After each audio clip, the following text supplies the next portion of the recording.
Assalamualaikum warahmatullahi wabarakatuh. Perkenalkan, nama saya Kansa Aulia Yusri dengan NIM 250802096, Program Studi Ilmu Administrasi Negara, Fakultas Ilmu Sosial dan Ilmu Pemerintahan, Universitas Islam Negeri Ar-Raniri, Banda Aceh.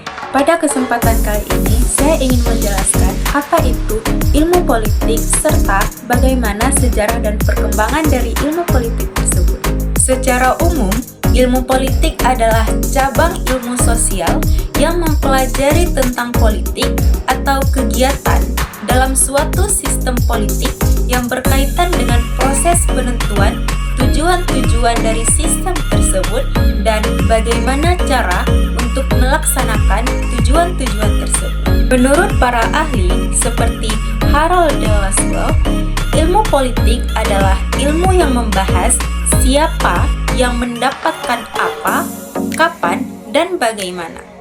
Definisi ini menekankan pada pembagian nilai dan kekuasaan dalam ruang lingkup masyarakat.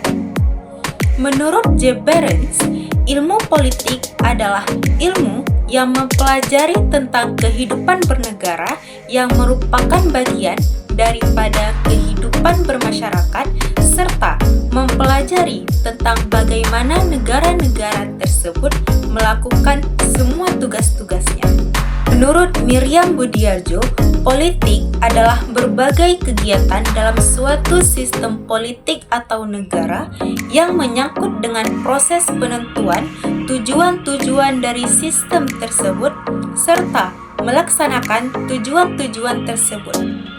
Ilmu politik mengkaji hal-hal yang berkaitan dengan negara, tujuan-tujuan negara, serta lembaga-lembaga yang melaksanakan tujuan tersebut. Menurut Aristoteles, ilmu politik bertujuan untuk mencapai kehidupan yang lebih baik bagi manusia yang tinggal dalam suatu wilayah yang sama. Ia memandang manusia sebagai zoon politikon atau makhluk politik.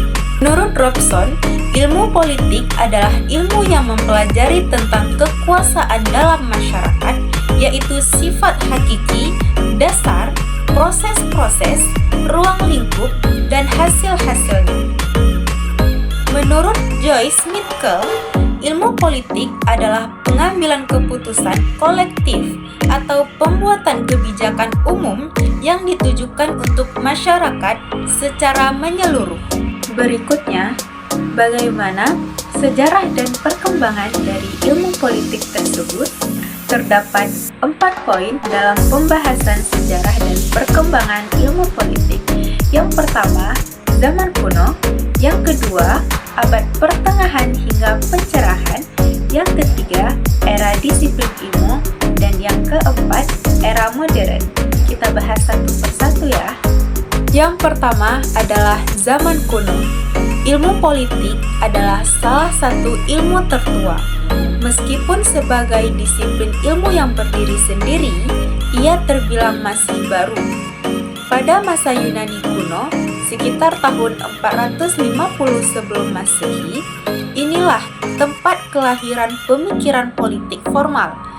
Para filsuf besar seperti Plato dan Aristoteles mulai memikirkan secara mendalam tentang negara, pemerintahan, dan kehidupan yang baik bagi seluruh masyarakat. Mereka menamakannya sebagai eudaimonia atau the good life. Pada masa Romawi, pemikir seperti Cicero melanjutkan dan memperluas ide-ide dari masa Yunani, fokus pada konsep hukum, kewarganegaraan, dan republik negara. Yang kedua adalah abad pertengahan hingga pencerahan. Pada abad pertengahan ini, pemikiran politik sangat dipengaruhi oleh teologi. Hal ini membahas tentang hubungan antara gereja dan negara. Tokoh seperti Thomas Aquinas membahas hukum alam dan kekuasaan. Pada masa pencerahan, terjadi kebangkitan minat pada pemikiran yang klasik, dan politik mulai dipisahkan dari segi agama. Tokoh seperti Niccolo Machiavelli menganalisis bagaimana kekuasaan diperoleh dan dipertahankan secara realistis. Sedangkan tokoh seperti John Locke dan Thomas Hobbes membahas tentang kontrak sosial dan hak-hak yang alami yang telah dimiliki oleh manusia, meletakkan dasar bagi pemikiran demokrasi di era modern. Yang ketiga ada era disiplin ilmu.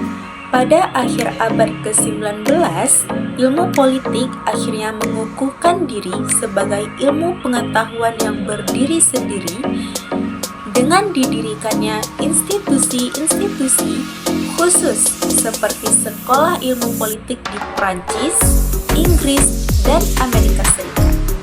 Pada awalnya, fokusnya sangat legal formal dan deskriptif terhadap ilmu tentang negara.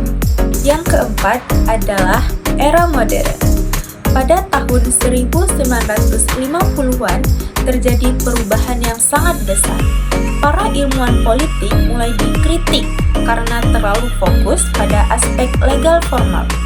Kemudian muncullah beberapa pendekatan perilaku yang mencoba menjadikan ilmu politik menjadi lebih ilmiah dengan menggunakan metode kuantitatif yang meminjam dari ilmu alam dan ilmu sosiologi. Fokusnya bergeser dari negara ke perilaku politik, individu, dan kelompok. Pasca tahun 1970-an, pendekatan perilaku mulai digugat karena telah dianggap mengabaikan peran dari suatu negara dan isu-isu kekuasaan yang lebih luas. Ilmu politik pun semakin berkembang dan beragam, mencakup berbagai pendekatan baru seperti struktural fungsional, pluralis, dan yang mempertimbangkan kembali peran dari suatu negara. Kesimpulan yang dapat saya ambil adalah ilmu politik bergeser dari pemikiran ideal menjadi analisis yang nyata dan data tentang siapa yang mendapatkan apa, kapan, dan bagaimana. Sekian penjelasan singkat dari saya. Saya memohon maaf apabila terdapat segala kesalahan. Terima kasih. Wassalamualaikum warahmatullahi wabarakatuh.